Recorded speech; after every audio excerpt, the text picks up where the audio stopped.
নমস্কার বন্ধুরা, নতুন রেসিপিতে আপনাদের স্বাগত। আজকে আমি আবার একটা অন্যরকম রেসিপি নিয়ে এসেছি। আজকে আমি করে দেখাবো এবছরের পটল চিংড়ি। এবছরের পটল চিংড়ির জন্য নিয়ে নিয়েছি এখানে পটল এক থালা কেটে নিয়েছি, আলু কেটে নিয়েছি, টমেটো কুচি, পেঁয়াজ কুচি, চিংড়ি মাছ এখানে 250 চিংড়ি ভালো করে বেছে ধুয়ে নিয়েছি। আর নিয়ে নিয়েছি এখানে চিনি, কাজু বাদাম বাটা, আদা বাটা, সরষের তেল, ঘি, হলুদ গুঁড়ো, লঙ্কা গুঁড়ো, জিরে গুঁড়ো, কালো জিরে আর নুন। প্রথমে আমি চিংড়ি মাছটা একটু ভেজে নেবো, তার জন্য নুন হলুদ মাখিয়ে নেবো চিংড়ি মাছে। হ্যাঁ,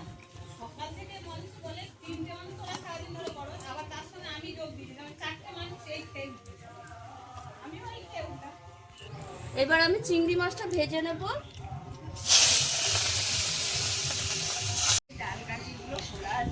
কড়াই দিয়ে দিয়েছি সর্ষের তেল। এবার আমি পটল আলু একসঙ্গে ভেজে নেব।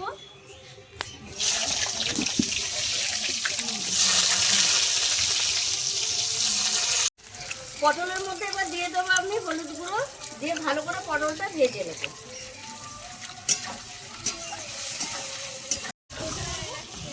লাল লাল করে পটল ভেজে নিয়েছি, এবার আমি তুলে নেব।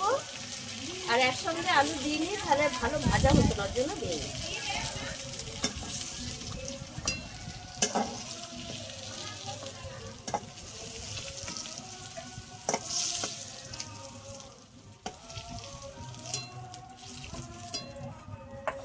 এবার আমি আলুগুলো ভেজে নেব।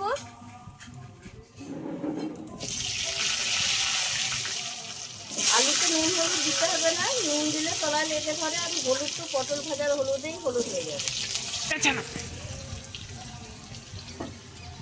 আলুগুলোও ভাজা হয়ে গেছে, তুলে নিচ্ছি।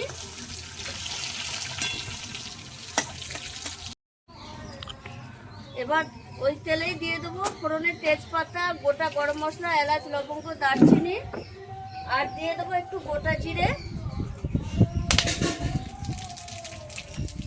এবার আমি দিয়ে দেবো পেঁয়াজ কুচি। পেঁয়াজটা একটু ভালো করে ভেজে নেব। পেঁয়াজ ভাজা হয়ে গেছে, এবার আমি টমেটো কুচি দিয়ে দেবো।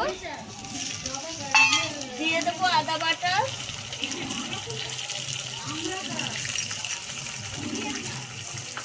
স্বাদ মতো লবণ,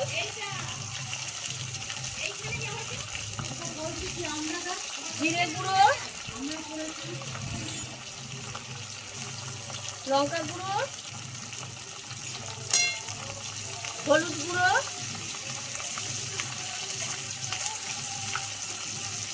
স্বাদ ব্যালেন্সের জন্য চিনি দিয়ে ভালো করে মশলাটা কষিয়ে নেব।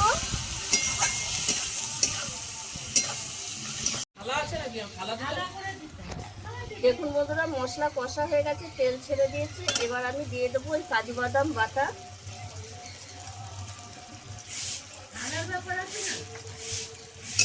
দিয়ে একটু নেড়ে ছেড়ে নেবো। এবার আমি এর মধ্যে আলু পটল দিয়ে, ভাজা আলু পটল দিয়ে কষিয়ে নেবো ভালো করে।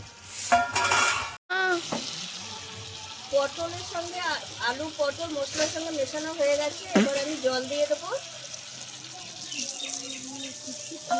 জল দিয়ে ঢাকা দিয়ে দেবো। আলু পটল সেদ্ধ হয়ে গেলে তারপর চিংড়ি মাছ দেবো। আলু পটল খুব ভালোভাবে সেদ্ধ হয়ে গেছে। এবার আমি ভেজে রাখা চিংড়ি মাছ দিয়ে দেবো। আর দিয়ে দেবো এখানে মিট মশলা। মাংসর মতো স্বাদ লাগবে, ওই জন্য এটা মিট মশলা দিচ্ছি। এটা অপশনাল, আপনারা ইচ্ছা করলে দেবেন, ইচ্ছা না হলে দেবেন, কিন্তু আমি দিয়েছি খেতে ভালো লাগবে বলে।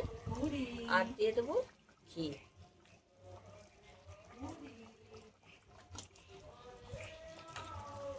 হয়ে গেছে আমার পটল চিংড়ি। এবার আমি নামিয়ে নেব।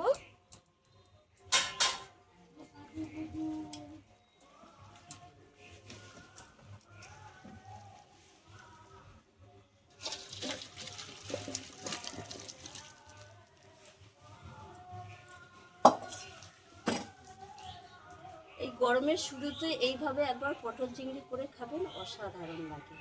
আর আমার এই ভিডিওটা যদি আপনাদের ভালো লেগে থাকে তাহলে লাইক করবেন, শেয়ার করবেন, সাবস্ক্রাইব করবেন। আবার দেখাবে এখন ভিডিও।